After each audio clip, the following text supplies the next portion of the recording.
The real reason Arsenal lost to Brentford. So here we can see Brentford drop into their 5-3-2 shape out of possession in the middle third, and this was a recurring pattern of the game, with Arsenal unable to work the ball through the defensive unit into goal scoring positions. But why was this? Well, in this video I will analyse a pattern of the game, the individual mistakes Arsenal's centre-backs made, why they couldn't break down Brentford, and at the end I'll give XG figures for both sides and tell you whether I think Arteta is to blame. But before I get into the analysis, let me tell you about my favourite football app, which is the OneFootball app, because this is where I go to keep up to date with the latest circulating transfer news, and the match section on the app is incredibly useful, particularly with the European leagues as well as the Premier League coming back for the new season. If you like this channel, you'll definitely love this app, so when you go to subscribe to the channel and give the video a like, which would be very much appreciated, make sure you also click the link in the description to get the OneFootball app as well. So Arsenal were using a 4-2-3-1 system, which would become a 2-4-3-1 in possession, with Arteta's side looking to build out from the back and then primarily looking to play passes into Smith Rowe and Martinelli between the lines. Brentford pressed Arsenal in a 5-1-2-2 shape, with the front four man-to-man pressing Arsenal's midfield double pivot, and the centre-backs creating a box shape, which would force Arsenal out to the full-backs, from where Brentford would use this as a trigger press, leading to the wing-backs pushing up on that side, onto the wide player, and the central midfielders for Brentford pushing up onto Arsenal's central midfielders to cut off those passing lanes inside. The press did cause Arsenal problems, with Brentford winning the ball back in Arsenal's defensive third a few times. When Arsenal were able to bypass Brentford's press, which did happen fairly often, they were met with Brentford dropping into a deep compact 5-3-2 shape, with the wide central midfielders now dropping back alongside Nordgaard, who would be the player to sit deep in the midfield and cut off the space for Smith Rowe. When Pepe or Martinelli would drop into the half space wide of Nordgaard, it was the Brentford wide centre-backs Ayer and Pinnock's responsibility to push out of the back line to stop them being able to turn with the ball. The problem Arsenal had throughout the game against Brentford's deep defensive shape was that they lacked incisive passing ability from deep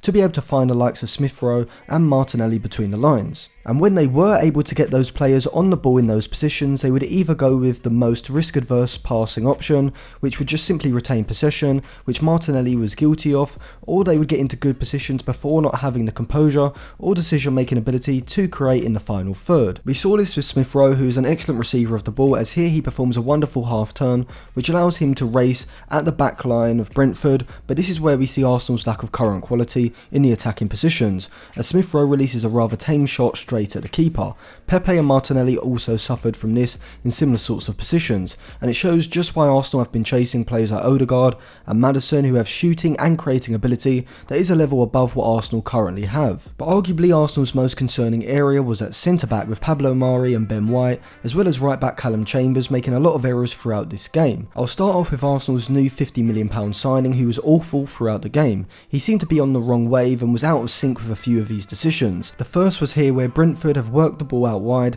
and White should just be concerned with the space in behind Chambers, but instead he gets distracted trying to organise the defenders in the box, and this allows Rico Henry to make a run off his blind side, and he's able to receive the ball with a pass slid down the channel, and this leads to a Brentford chance with Henry's cross into the 6-yard box. Another one of his key mistakes was when Mbemo was released down the channel and isolated White in a 1-on-1. White was not assertive enough, allowing himself to be pushed back into the box, and when Mbemo slows down, White seems to lose concentration and is far too passive, and this allows Mbemo to get a shot away which he should score but drags wide. And for the first Brentford goal, I think White was also partially at fault, as when the ball gets headed in behind him into the box, rather than moving to Mbemo initially to stop the cross, he holds his position, which really isn't needed, and this allows Mbemo to put the ball back into the 6-yard box. And from here, Chambers makes a double mistake, firstly with a poor clearance, and then secondly allowing Canos inside on his right foot far too easily, leading to his shot going into the near post and giving Brentford the lead. However, White wasn't the only shocking player in the Arsenal backline, as Mari and Chambers were also terrible.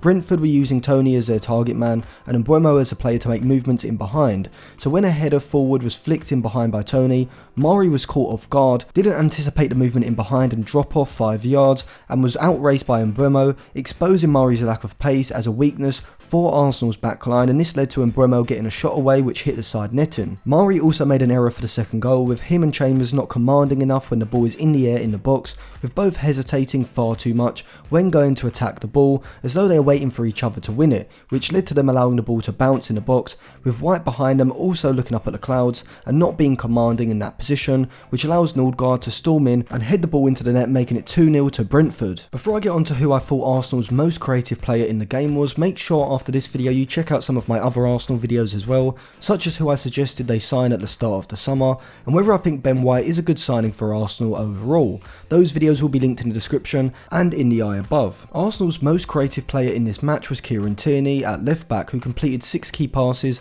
the most of any player in the game, and doubled the second most, which was Nicola Pepe with 3, whilst Tierney also completed the highest expected assist rate with 0.27. But Arsenal's attacking midfielders did not record an XA higher than 0.16,